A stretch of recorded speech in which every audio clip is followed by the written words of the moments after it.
Well, thank you all for coming. I hope to make you a little warm by putting you in warm seawater shortly. And I'm talking about my almost favoriteest thing, which is coral reefs. When people read your resume and the things that they think are important about you, they typically talk about your grants or papers or things, but who I am is really a grandmother who scuba dives. But let's dive right in. Okay. Can we have the lights down maybe even a wee bit more? Most of the images and all the video I'm showing you I've taken. And this is the democratization of art with the invention of the digital camera. You like that fade with the, yeah, I did that.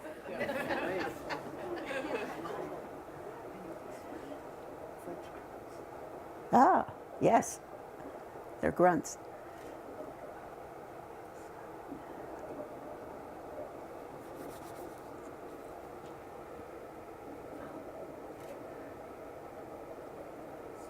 When you're diving with them, you're flying with them, but they're much faster.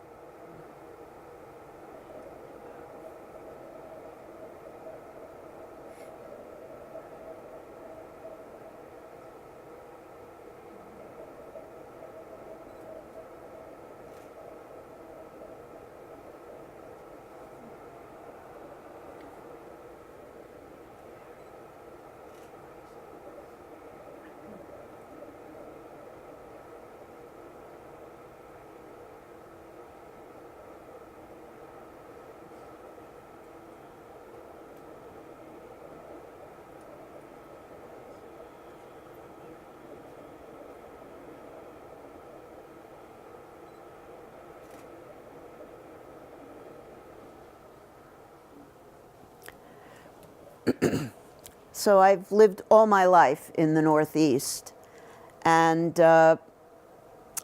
became a diver about, oh golly, 20 odd years ago. And I have to confess what prompted me to, oh, I can advance it with this. What prompted me to become a scuba diver. Now, my contemporaries in the room will remember Lloyd Bridges, who was in a weekly TV show where he solved mysteries by scuba diving. And the quality of the footage was terrible. It was in black and white, but there was something fascinating about being able to breathe underwater and see all that stuff.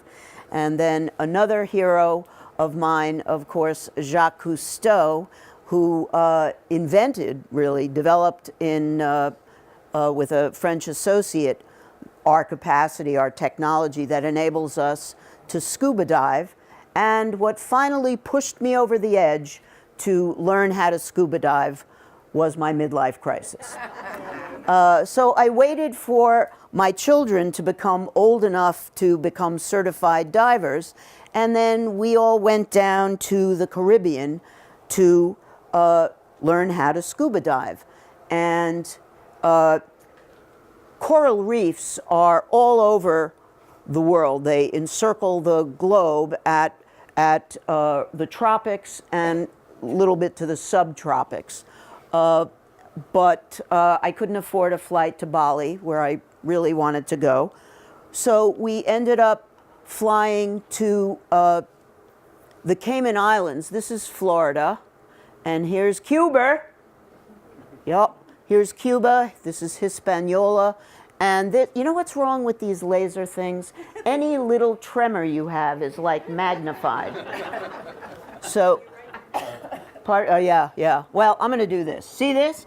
This is the Cayman Trench, and it's a very active fault. It's a strange fault with parts of the planet going every which way. It was responsible for that horrific earthquake in Haiti a little while back. But right north of the Cayman Trench lies 3 little islands. You can barely see Grand Cayman there, and a couple of other islands. And we ended up in Grand Cayman, and this photograph I did not take, but this is an aerial view of Grand Cayman, and a couple of things to notice is that it's got this fringing reef pretty much all around the island. Where you see the light turquoise, that's very shallow water, and then right off the edge of that fringing reef is what we call the wall, and it goes down about 3 miles, which is typically a little far to dive. So my boys and I started diving, and I took some photographs, and I took some more photographs, and some photographs, and some photographs. And then I said to my boys, after about our 3rd dive, I said, there's something wrong here. There's something wrong with this ecosystem. And my boys said, what do you mean, Mom? It's gorgeous down there. And I thought, and I said, I know. Where are the plants? Every ecosystem, at least on the surface of the Earth, I don't want to talk about underwater vents or anything, requires plants to bring in energy from the sun that can then sustain the rest of the ecosystem. When you go outside, the thing you see most of is plants. You don't see lots of animals. So I said, oh my goodness, there are no plants down here. And my boys said, oh Mom, yeah, all those poofy wafty things, they're plants, the poofy wafty stuff. And while I'm embarrassed to say I'd been a professional biologist for 20 years at about that point, well, maybe not quite, but I did know that these are not plants, in fact, that these are animals. So I tromped off to the library. This was before the internet. And I read about how coral reefs are able to manage without plants. Do any of my students happen to know? Hello. Do you happen to know, possibly? Ian, I'm not asking you a thing, buddy. Okay. Well, it turns out that this is a coral. This is a big coral. And each of these little dimpled affairs is a polyp, so-called coral polyp. It's one of the animals that make up the reef. And it's during the daytime, this particular coral has its polyps withdrawn. But here is a close-up on some polyps that are extended. And these are the little animals that are responsible for the reef. Well, not this particular one, that are responsible for the reef. And it turns out, much to my surprise, that inside this animal tissue, these coral polyps, there are single-celled algae. And these algae are responsible for bringing solar radiation into the ecosystem. These are animals, and they can eat. And if we have time, I'm going to show you a really scary, fabulous movie of really creepy at-night corals doing creepy things. But they actually get about 80% of their energy from these algal cells that are symbionts within them. And you have, I brought some corals to show you. It's using the energy largely from the sun that enables these coral polyps to lay down a skeleton of calcium carbonate. And it's the calcium carbonate, kind of chalk, it's the calcium carbonate that forms the substrate for the reef. The reef itself, the living part of the reef, is always on top, but from animals thousands of years ago, as they extrude their calcium carbonate skeletons, that builds up the reef. And a reef becomes a very complex substrate with little caves and interstices and lots of places for animals to live, big animals and little animals. So it's a consequence of having these symbiotic algae in the coral flesh that enables the corals to lay down reefs, which are these extraordinary ecosystems. I'm going to give you I'm going to frisk you at the end, and you better give it back. Should I pass it on? Well, if I were you, I'd keep it. It's valuable. But no, I'm kidding. If you wouldn't mind passing it on. Probably lots of you have heard about so-called bleaching events in which for various stressors occur that cause the coral polyps to eject their symbiotic algae, and then what you're left with is you're seeing the calcium carbonate skeleton, and it looks indeed bleached because the color of the reef is brought forth by having the algae in the coral polyps. So once I figured out that, in fact, this ecosystem didn't defy the second law of thermodynamics, I was all set to go, and my boys and I went back to diving and having a wonderful time. Anybody eat calamari? Okay, I'm just saying. And we had a great time, and we continued to love diving. But even though I was there as a hobby, I began to notice, even in the first 10 years of my diving, that the diversity of animals that I was seeing in the reef seemed to be decreasing. And I didn't know whether it was just my perception or whether there was something to it. And I began reading about coral reefs, and I'll try this again. What you see in the professional literature is coral reef crisis, degradation and disturbances.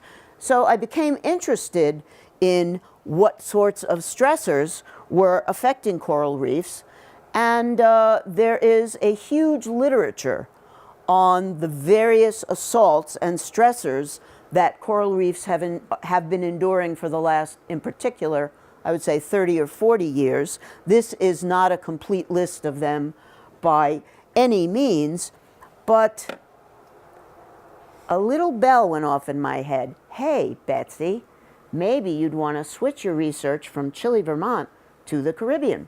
So I began to study coral reefs in earnest. And this is actually one of the nice things about being a scientist. You sort of never run out of stuff to do. There's always the next question, and this next question happened to take me to the Caribbean, which is not a loss. So I wanted to tell you about some of the stressors that we've seen in the last 20 or 30 years. And one of the interesting and dramatic ones is the presence of invasive species in all parts of the planet. And in fact, depending upon your time frame, we are invasive because we should be back in Africa and leaving everybody else alone. But there has been a very recent introduction of a Pacific lionfish, and it's an absolutely exquisite creature, into the Caribbean. The thought is that probably these fishes, these Pacific fishes, were released, I hope by accident, it doesn't really matter any longer, by an aquarium somewhere in Florida. And the U.S. Geological Survey and NOAA, not my son Noah, the National Oceanic, yeah, that one.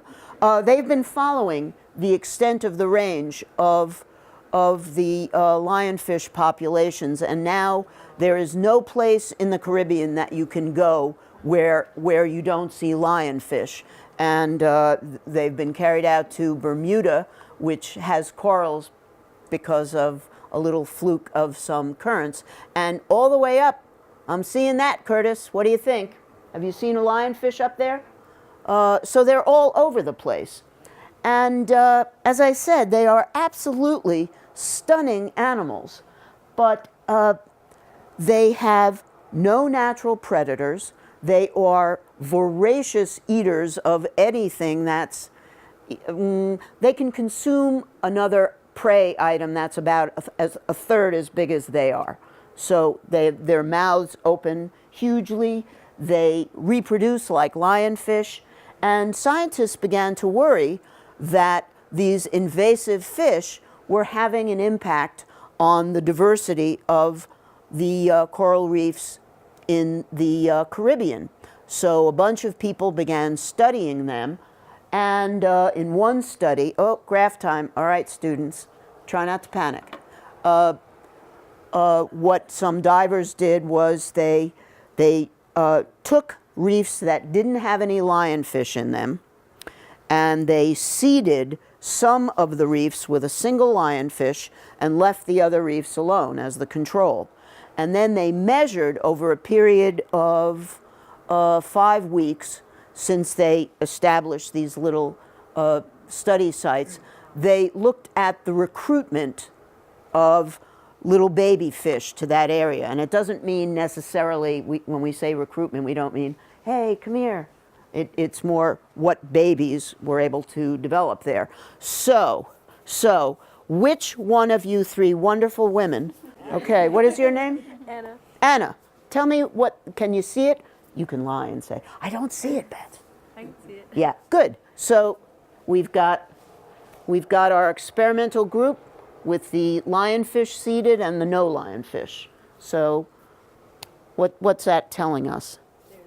This is saying that we have a lot less recruitment in areas with lionfish. Yeah, and I've seen them feed, and they're pretty incredible. So lots of the islands around the Caribbean have said, well, let's get these eager divers to go shoot these lionfish. So the Cayman Islands has made a big deal of it, and lots of Caribbean governments have been getting you to buy a license for the pleasure of killing a lionfish, and I think that's fine. Go back. I just don't like this. He's not the enemy. We have met the enemy, and they is us. But I want to show you, here was the notion of the governments around the Caribbean. We'll have all these scuba divers shoot these lionfish and then chop up the lionfish. I forgot to mention one thing. The native predators in the Caribbean don't know how to kill a lionfish, because the lionfish has these poisonous spines that it erects, and it is quite beautiful. And they're not very fast when they're trying to stay away from getting eaten, but if you turn, they turn so that those poisonous spines are always between you and the lionfish. So the notion was that the scuba divers would chop up the lionfish, feed it to the native predators, and the native predators would then learn, oh, this is good to eat, I'll eat this. Well, the native predators had other ideas. How big is a lion? They can be very wee. Well, they start life very wee, but I've seen them this small. The biggest ones I've seen are yay big, and they can eat a third of their size of their body. So they're taking quite a few fish. What has happened instead of the native predators like snapper and grouper taking the lionfish is they follow the divers. They see a diver with a spear gun and they say, oh, a free meal is coming. So in fact, we did train the native predators. We trained them to follow divers. They still won't take the lionfish on their own. But I heard from a dive buddy of mine, you know, this one snapper came up to me and actually led me to a lionfish because he saw me, and I said, well, that's just nonsense. I don't believe that, until it happened to me. So here's a snapper. Oh, no, that's a lionfish. And a snapper came along. This is now a completely different film, and circled me, and then when I started following the snapper, it led me to this little overhang where there was a lionfish, and the snapper kept circling and circling and circling me, as though to say, I don't want to anthropomorphize, but as though to say, please kill that lionfish for me, or that lionfish for me. The next footage that you're going to see is another fish. I want to show you this beautiful fish. This is a fish that is so rare now in the Caribbean because we've hunted it almost to extinction. So whenever I see one, I'm just so happy. This is a Nassau grouper, and it's yummy. And as I said, it's been fished nearly to extinction. I am not a preachy kind of person. Oh, yes, I am. But I won't eat grouper. I basically don't eat anything from the sea any longer, and I used to love tuna, except for lionfish. I'll eat lionfish. But, yeah, I mean, I'm not a big fish eater, but, yeah, they're fine, particularly with a lot of hot sauce on them. This beautiful grouper saw my friend who was carrying a spear and followed him. And we'll watch what happens. You'll see my friend pop into the water, and you'll see this grouper immediately follow him. Whoop, here I come. There's a person with a spear. And now I'm going to shift. This is another diver with a spear, and you can see the little grouper at the bottom there. Well, he's not so little. He's about 1.5 feet. And he's following my friend, and my friend eventually snares a, I'm going to speed it up. Oh, okay, now I'm going to stop this. Hang on. My friend caught a lionfish on his spear. The grouper didn't do anything until the lionfish was speared. The grouper presumably saw the lionfish, but once it was speared, the grouper is actually hanging off the speared lionfish as my friend is trying to cut it off the spear gun. So, yeah. It's going to be exciting. No, this is going to make your evening. So there he is, and now he took a chunk, and now my friend is chopping up the lionfish. So they're not poisonous once they get... No, if you get, I'm sorry, I didn't see who asked me. Was it you? Yeah. You can still get stung. It won't kill you, just make you feel miserable. So once the lionfish is chopped up, then the native predators will eat it. So the best laid plans, you can't do one thing. Ask Australia. I actually haven't studied lionfish, but I have begun studying the reef in earnest, given all this concern about the diversity of the reef. And just want to remind you of something. So here's nice little reef, and oh, pretty little reef. And now, and oh. One of the things that I noticed first in the Caribbean is the apparent loss of the different fish I was seeing, particularly the big fish, the big predatory fish. But the other thing that I've begun noticing are these just huge mats of macroalgae. And algae and coral compete with one another for substrate, you got to have a place to land, and light. And the macroalgae grow much more rapidly than the coral. So what we're seeing are these huge mats of algae where once there was coral. And I have begun considering this in earnest. I want to show you what I think is a very interesting figure from a very well-regarded paper that appeared some years ago. And it shows the various states that the waters around the Caribbeans can be in. So this is all nice reef, but then we see more algae and more algae and more algae. So pretty soon we're rubble with an occasional sea urchin. Now this figure is, I think, an important one. Imagine the horizontal axis is time, and the vertical axis, or the y-axis, is a measure of the diversity and the organization of the reef. the higher up on this line, so up here, this is a diverse reef, a healthy reef, says the little caption.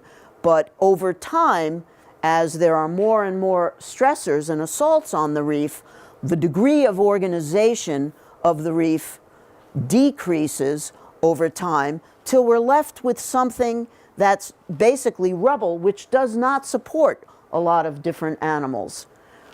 But it's actually, it could be, it's a good question, sir. Let's suggest that it's about 30 years. It wasn't intended to be a specific timeline, but let's suggest that it's about 30 years. I like your question a lot. What makes us think that this is healthy reef? We've been studying reefs perhaps for, since the 1960s, maybe. And how is it that we think that level of organization is healthy reef? Is there an intended state of nature? Oh, this is the one nature intended. Well, suppose we had gone back 200 years. Maybe that's the degree of organization of the reef. So why are we picking this? And that's a piece of the message that I want to send, is that there is no intended state of nature. Evolution and biology cannot tell us what is supposed to be anywhere. If there were an intended state of nature, would you want it to be 500 million years ago, before there was us? Or maybe 200 million years ago when there were dinosaurs? Why don't we have a degree of organization on the planet? Maybe the intended state of nature is having dinosaurs. Well, there is no intended state of nature, and science can tell us that. And science can also tell us what the consequences of a change in diversity are. And then we have to, as citizens, we have to put on some other part of our head to figure out, are these consequences that we're willing to live with, that are desirable? You know, we see that tragic polar bear on that little ice floe, or that horrible emaciated photograph of that poor polar bear, and it gets me, absolutely. But why should we worry? That's the question. Why should we care about the level of diversity on the planet? There was no intention when the planet began for there to be polar bears. So we can examine the consequences of what the absence of polar bears would mean, or what the absence of coral reef would mean. But there is no intention to it. Okay, blah, blah, blah. All right. So now I'm going to show you some photographs. This was Grand Cayman when I first got there, and it was this sleepy little Caribbean island. It was so great. And there are these wonderful homes that, this is such a characteristic Caymanian home. And the island was just filled with these extraordinary mangrove swamps, where these are unusual, what's the word? Angiosperms. Is that right, Rebecca? Angiosperms? Ian? Yeah. Help me out here, buddy. Yeah, these are, what do you call, seeded plants. Yeah, not like seaweeds. They're one of the few plants that can tolerate salt water, and they have these marvelous roots that, oh, I can do that, that go underwater, and these are nurseries for wee things. If you go snorkeling in there, it's kind of skanky, but you can see baby sharks and little baby fish and all kinds of things. So the Caymans was just filled with these mangrove swamps. And then in 2004, Hurricane Ivan hit, and it flattened Grand Cayman, and it did terrible damage to Little Cayman, one of the other islands as well. You might notice that there were no buildings that were higher than about 2 or 3 stories in Cayman before 2004. But then after Ivan rolled in, a whole lot of Western development money came in, and the government, which really was a very modest government, really was at sea about trying to figure out how to make regulations. And this will shock you because our government is so pure, but there was a lot of corruption of, you know, this was a kind of a third world government with access now to first world money. And now there are one development after another, one hotel or condo building after another. And one of the consequences, I don't know if you can see, is that used to be mangrove. And now it's pristine canals, no mangrove, and golf courses. So we've got the sediment and the pollution from the development. We've got pollution from the chemicals that are put on the golf courses. And one other assault I want to combine to get us to think about. So the increase in development on Grand Cayman. And another phenomenon occurred just before Hurricane Ivan. This exquisite creature, don't you badmouth my sea urchin, was the main herbivore that kept macroalgae down. And it would graze over the reef and keep macroalgae from developing there. And as a consequence, corals could find some footing. But in the mid-1980s, a terrific disease wiped out virtually all not all, but almost all of these terrific sea urchins in a matter of a couple of years. And one of the consequences of that, what would you predict would happen? You have to make eye contact with me. What do you think would happen if the herbivores went away? Algae, algae, algae, algae. And that's what I was seeing as well. So the combination of one more interesting slide. This slide I photographed it at about 70 feet below the surface of the water, and I find it so amusing that they're warning divers not to take sea urchin, because there hasn't been a sea urchin at that depth for, 30 or 40 years. So, but what I have been looking at now was a combination of assaults on the reef, including pollution and all of these things that are a consequence of human habitation, and increases in temperature in the reef. And I've been looking at how that might affect the animals that are functioning in the reef in such a way as to keep the macroalgae at bay. I took this photograph this past summer. This is at about 70 feet, and it's a fairly big blob of plastic.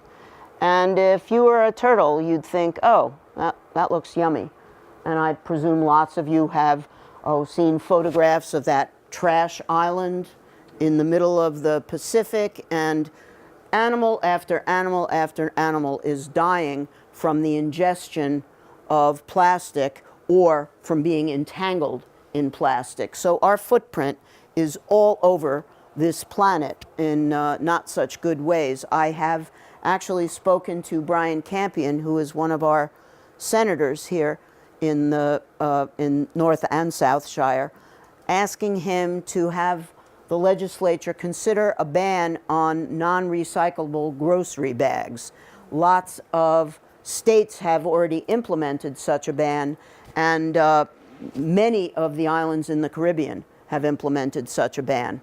And in fact, in the Caribbean, if you're seen carrying a plastic grocery bag, it's kind of, you're looked down upon, as well we should be. But this is the critter that I've been studying, or one of the critters that I've been studying. And there was a suggestion in the literature. I'm not going to call on you, don't worry about it. Relax. Ian, I'm going to embarrass you though. There was a suggestion in the literature that in places where there were lots of sea urchins, the blank bars, the white bars, you saw more coral growth. Whereas in places where there were fewer sea urchins and lots of algae, you saw not nearly as much coral growth. What I wanted to do was study some aspects of the physiology of these sea urchins, given all that's going on. And I've been working with the Cayman Islands Department of Environment for many years, and I am extremely grateful to them. They're a wonderful organization with absolutely no capacity to implement any of the rules they suggest to the government. This is my field site. Tough life. Yeah. Some of us have to do it. That's my funky lab. It's important for, if you are a sea urchin, one of the important things for you to do is to keep from being eaten. And what a smart fish will do is flip you over. Your mouth and your mouth is actually on the bottom of the little pom-pom, as one of my granddaughters described it.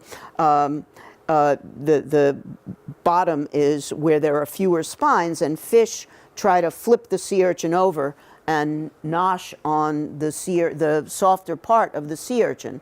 So a lot of all sea urchins have a capacity to flip themselves back if they've been flipped over by would-be predators. So what I wanted to do was see how increasing temperatures might affect their capacity to save themselves from predators. When you're flipped over, you need to have a nervous system that can tell you, oh, I'm upside down, and then a nervous system that can mediate your flipping back over. So watch this. Oh, this is serious technology, okay? That's a sea urchin. That is a wooden spoon. And I would bring the sea urchin into the lab and put them at various temperatures and flip them over and measure how long it took for them to flip back. Okay, don't blink or you'll miss it. So here I am struggling to flip that little sea urchin over. And you'll see, I've sped this up a little bit, but you'll see how the animal orients and uses its spine to right itself. And it turns out that elevated temperatures do affect the capacity of the sea urchin to right itself, and they would appear to have about a 3 or 4 degree window of thermal safety. If the ocean gets much hotter than 3 or 4 degrees, they're not going to be able to flip themselves back. They're going to lose that capacity to flip themselves back. And various models of global climate change are suggesting that by the end of this century, those temperatures may well be exceeded. A friend of mine said, don't worry about it because the corals will already be dead by then. Let's see. Here is a show-offy graph. Okay. Here is another very important herbivore in the reef, and it is a parrotfish. And when I show you the movie, you'll see why it's called a parrotfish. Its teeth have been fused into a beak. And the parrotfish and the sea urchin are the main grazers on the reef. And in the 60s and 70s, a lot of parrotfish were taken as food. Their numbers are maybe coming back and maybe not. But between the parrotfish and the sea urchin, scientists are trying to figure out if there's enough grazing to keep that algae down to permit the reef to revive. Good. Yeah, good. No, it's fine. Oh, maybe a little. Okay.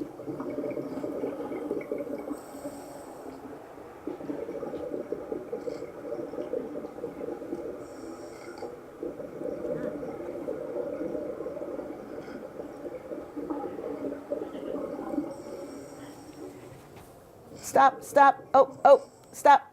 Okay, so you heard the crunching. Now these guys are not they are ingesting part of the reef itself. You heard the crunching, that's the calcium carbonate.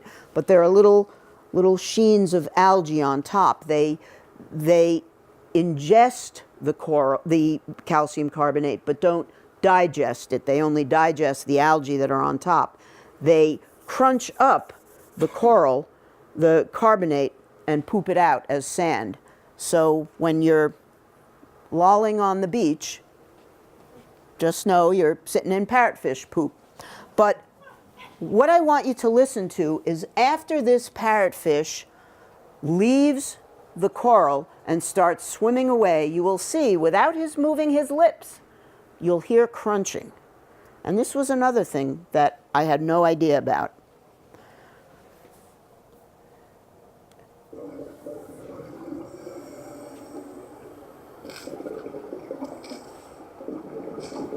What is that? I had no idea. This time I could use the internet. They have these pharyngeal teeth at the back of their throat that helps them crunch up the coral. So I'm always learning something new. Yeah, because I'm a lifelong learner. How'd you like the way I got that in? That was, yeah, that's an extra $10. Here are a little bit more data showing that when parrotfish are present, so the grazing per hour is lots of parrotfish noshing on coral reefs, then the macroalgae count is very low, whereas when there are many fewer parrotfish to control the macroalgae, you see much more macroalgae and much less coral. So here's the question that I'm working on right now. Yeesh. So I have these, oh, don't look. I have these herbivores, these beautiful fish that have some impact on the macroalgae, and the macroalgae and the coral compete for substrate and light. And I have these herbivores. And there are also these guys, groupers. This is not a Nassau grouper, as I said, they're largely fished out. But these guys will eat those guys. So I am trying to figure out what is going on with all these levels of foodies in the reef, trying to make sense of it. I'll show you just a couple of blobs of data.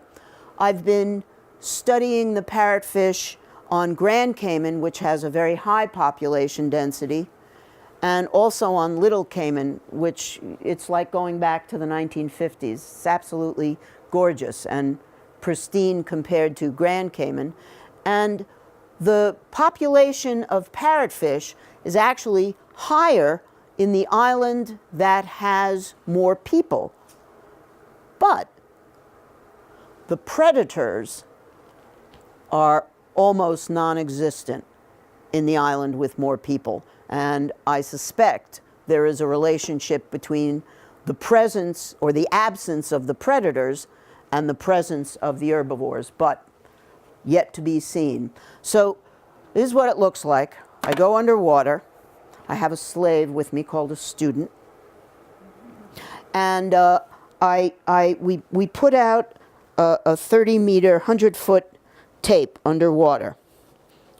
And then I swim along, and my student swims along, and we note the number and the size and the species and the sex of the various parrotfish on our little slate. And I'm getting better and better at it. It's very noisy data, as you might imagine. I compare to my students. And then we do the same transect, and we look for sea urchin. And then finally, I take a quadrat every, well, there are about 5 quadrats in one of my transects, and I take a photograph of it, and I don't know if you can see that. When I get back into the lab, I superimpose this grid above it, and now I can count what the proportion of coral or rubble or macroalgae is in my quadrats. I have yet to make sense of these data. Yeah, it's complicated stuff. So this is the stressors that I've been talking about are local stressors. But there are more systemic stressors that are affecting reefs, even the most pristine reef out of human contact. And those systemic stressors you've been reading about, they include global warming, and the varying temperatures of the ocean affects the circulation of the ocean, and also the presence of CO2 in our atmosphere actually acidifies the ocean. It drops the pH of the ocean. And the evidence about human-induced global climate change is incontrovertible. And we can talk about that further. I suspect I am more or less speaking to or preaching to the choir, but maybe not. It is incontrovertible. It is possible to dig up a scientist who will say otherwise, but it was possible to dig up a scientist who would say that smoking tobacco doesn't hurt you. The evidence is clear. I won't go over the greenhouse effect, but we can if you want to, but I'd rather show you cute pictures. But the models that have predicted what's happening to the sea temperature have been too conservative. What we're seeing in the data is that stuff is happening faster than we would have predicted. And increasing temperature, as I pointed out, is responsible for corals ejecting their symbiotic algae. If they can't have the algae, they can't lay down the coral, and we lose and that coral will begin to decay, in part just because of the second law, but also because we're acidifying the ocean, which dissolves the calcium carbonate, and we are getting ourselves, let's go back, yeah, we're down here somewhere. There is so much less complexity in both the structure of reefs and also the biodiversity of the reefs. And it's a consequence of local stressors, which we've looked at, but even parts of reefs which are not near human habitation are seeing the effects of global warming. You've heard that a third of the Great Barrier Reef has been bleached. It is possible for bleached coral to reacquire their symbiotic algae, but and the jury is out as to whether or not a majority of the Great Barrier Reef will come back. We just don't know. But the other thing that is systemically hurting coral reefs and indeed lots of marine animals is that as CO2 dissolves in water, it forms an acid. The chemistry is actually quite complicated. It's and hard to get a handle on, but the net effect is that we've lowered the pH of seawater in my lifetime. And acids dissolve calcium carbonate. This is a reasonably famous experiment on pteropods, which are at the bottom of the food chain for tons of animals in the sea, putting it in acidic water, and after about 45 days, the shell is dissolved. Oh, I have, can we have a light? More light? Okay, I have acid. Yeah. So watch this. So here's some acid, just a little acid I picked up at McDonald's. Here's a piece of coral, and I'm going to try and do this without splashing myself. But all those bubbles, that's the formation of CO2, which the acid is producing as it reacts with the calcium carbonate. So if I leave that there for a wee bit, we'll see a good deal of that coral dissolve. So here's what I'm trying to do. Did I get stuff on me? Oh, I'm going to die. Oh, you know what? I know what I'll do. Look at that. Good, good. No, it's fine. We're biologists. It's what we do. What? I hope contributing something to our understanding of how reefs work, but what I want to do is leave you all with a question, and the question is, why should it matter? Since there is no intended state of nature, why should it matter if all the coral reefs on the planet go away? And that is the question. I'm not being rhetorical. Talk to me. How come? Why is it so bad? So what? So the snail darter becomes extinct. Remember the snail darter? No one remembers. Come on, Dave. I remember the There you go. So what's so terrible? Coral reefs become extinct. They weren't always here. Yes. The food chain. What about it? Well, you were talking about the tetrapods, so that's kind of the lowest form. Yeah. And they're eaten by something, I don't know, fish. Yeah, and then yeah. we eat the fish, and you know, Oh. it's just, so it gets to us, we're the top. So it's about us, is it? Well, not necessarily. Maybe. Scientists can't answer that question any better than, well, we can answer it better than some people, but I'm not going there.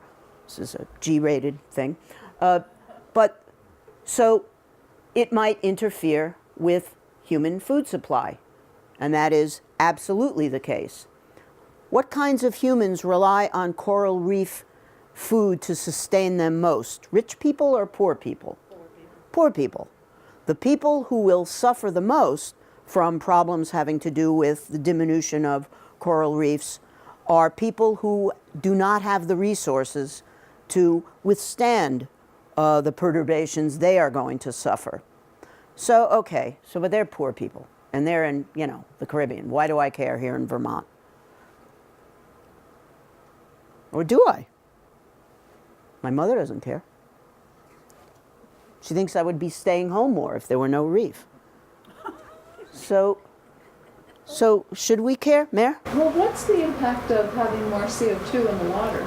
Like, does that change the climate even more? I mean, is there a larger global effect to everyone on the planet if suddenly all of these reefs are dissolving and creating more CO2 and more acid? Yep. So what are not just coral reefs, but with all kinds of ocean acidification, what is happening? And it's going to, as this young woman suggested, it's going to have a cascading effect on food chains all over the world.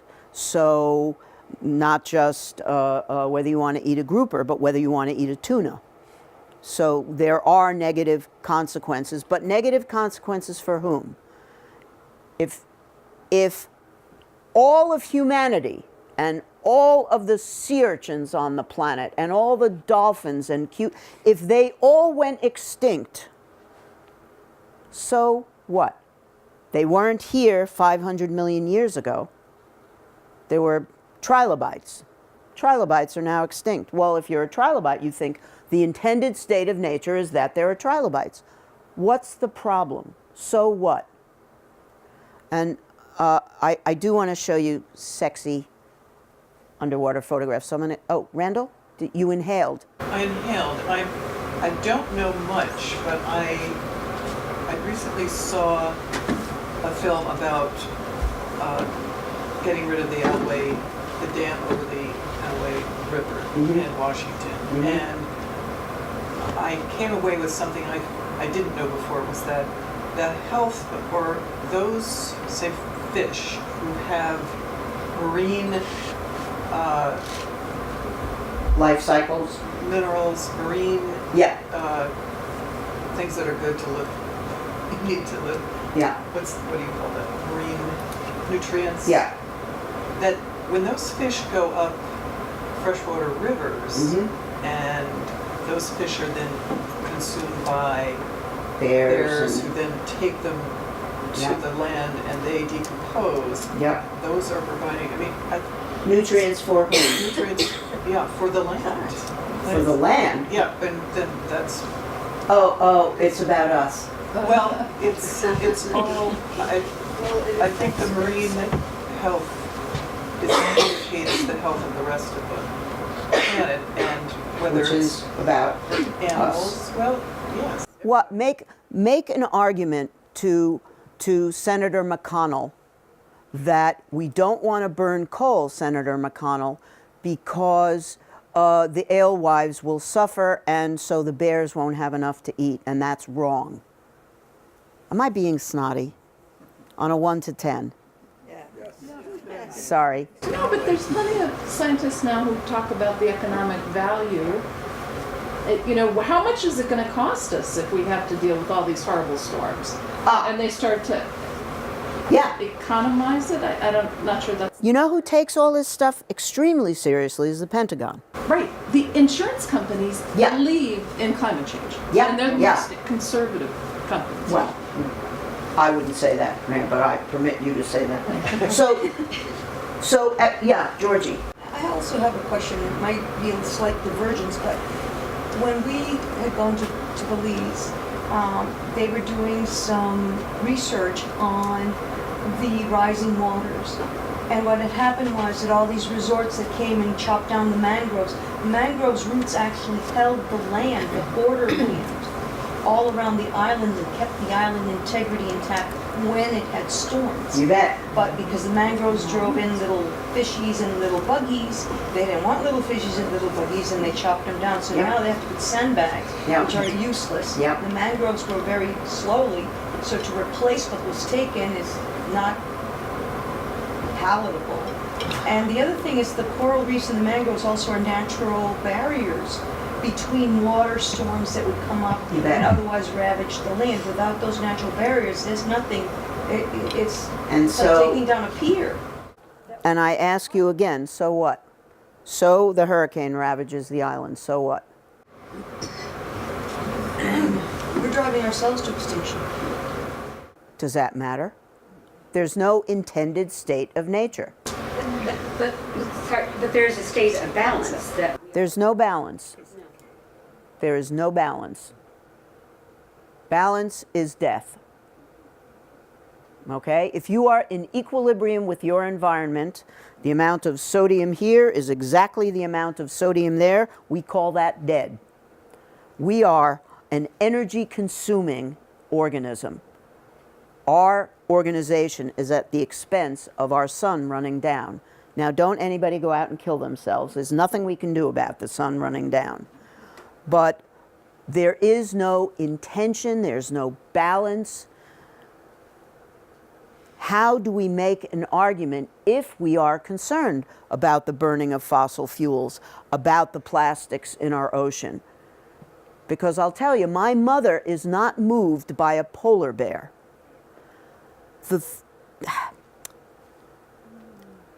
There'll be no life. I mean, there's nothing existing on Earth. And why does that matter? Does it matter scientifically? No. Planet's going to have the atoms that it has. To me, the ultimate question of why we should care is the consequence of all these environmental perturbations. Even though there is no intended state, the consequence is that people are going to suffer. The more environmental degradation, I wish we could calculate it, the more suffering on this planet. Now, the scientists can say there will be more suffering, there will be more displaced people, there will be more droughts, and people in the Sudan will be starving, and they'll go to some other country where they'll... So scientists and social scientists can tell you that, but nobody can tell you if that's bad or not. So for that, we need that extra, I don't know whether you want to call it ethics or morality. I think it's wrong for people to suffer. I'm going to stop preaching. What time is it? Oh my God. I will either address questions or show you dirty underwater movies. Okay, this is so cool, you're not going to believe it. Okay, let's see. This critter, basket star, this delicious critter is an echinoderm. It's related to a sea star, but it's all balled up during the day. And it looks like, when it's unfurled, which I'm going to show you, it looks like a sea star. It's got that 5-arm pattern, but then each arm, it's almost like a little fractal, each arm then subdivides, so it's got these huge arms. And what you'll see, you'll think it's a plant at first, except that it's moving, and it's capturing little wormy looking dudes on a night dive. And it's, oh my gosh, it was so scary. Let's see. Scuba videos, okay. Oh no, this is coral. And the coral polyps are actually catching the little worms. I don't know if you can see that. And sometimes you can see a little squirt of worm guts out of the coral, but that's not the one I wanted to show you. Sorry. Oh, hush. Oh, don't look. Cucumber. Where is it? Coral eating worms. Basket. This is it. Okay, this is one scary animal. Now watch it catch all that stuff is basket star. And if you watch as it catches the worms, you'll see worm guts squirt out, waft out. Where's the, look at that. Whoa, squished worm. Loved it. Isn't that something? God, it's so great. I guess I'm going to leave you with a basket star. How does that sound? Thank you all for coming. I really appreciate your attention, and go out and don't buy a plastic bag. I believe our governor made the suggestion that an increase in CO2 might help farmers in Vermont. It's not going to help the maple trees because they're moving north. The thing about the human-induced climate change, a colleague of mine has pointed out that the CO2 in the atmosphere now has been as high as in points in the past. The temperatures have been higher. What's different is the rate at which these changes are taking place. Now, if a meteor comes in, a whole bunch of critters are going to get wiped out, and that's just a serendipity, or if you're a dinosaur, it's tragic. But the kinds of changes that the planet goes through on its own are much slower. So populations have an opportunity to adapt. So if the temperature creeps up by a half a degree every million years or so, the animals and plants in there can have time to evolve. But we are changing stuff so rapidly. In the blink of 200 years, we have altered an environment in which elephants don't, that has a long life cycle. It takes a while to grow an elephant.